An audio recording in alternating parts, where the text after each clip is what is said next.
গুন্ডামিটা করে যাচ্ছে। গুন্ডামিটা কিভাবে করে যাচ্ছে।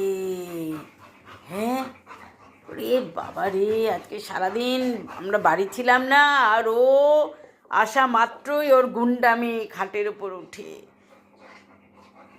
আমি খাটে শুতে পারলাম না। আজকে একদম পুরো হাই ভোল্টেজ। হ্যাঁ, কত ওয়াট? 440 মনে হয়। মা গো মা। এই এই বদমাস, তুই সারা খাটে উঠে গুন্ডামি করে দিচ্ছি। বাবা রে বাবা। হ্যাঁ, তো গুন্ডামি। এই গুন্ডা, গুন্ডা মস্তানি।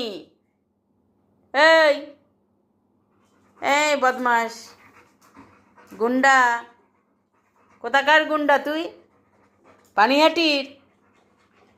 এই এই এই এই এই এই এই বদমাস, পানিহাটির গুন্ডা। তুই কি বিজেপি নাকি তৃণমূল, কোনটা? এই কিরে, এই মস্তান, মস্তান ভোট দিতে যাবি তো? তোর নামে স্লিপ এসেছে। এই বিএলও কাছ থেকে তোর স্লিপটা নিয়ে এসেছি, প্রগপতি। তুই জানিস ভোট দিতে যাবি তো? পিছু করে যাবি, ওরা নিয়ে যাবে নাকি? এই গুটলা, তুই কি যাবি ভোট দিতে? কাকে ভোট দিবি?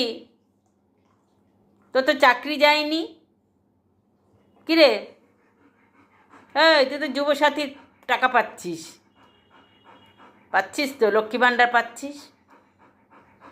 কাকে ভোট দিবি বল, ঠিক করে বল। ও বলবে না, বলবে তোর কি, আমাকে বলছে তোর কি।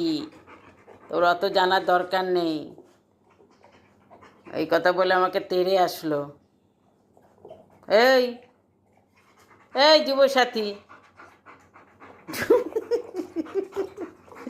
যুবতী সাথী, কিরে কাকে ভোট দিবি বল? তো স্লিপ চলে এসেছে, তোর নামটা তুলে দিয়েছি। না তো কেউ যদি বাংলাদেশ পাঠিয়ে দেয়, আমার তো চিন্তা। ওর নামটা তুলে দিয়েছি। শিগগিরই ভোট দিতে যাবো 29 তারিখ। যাবি তো গুটুল, ভোট দিতে যাবি তো?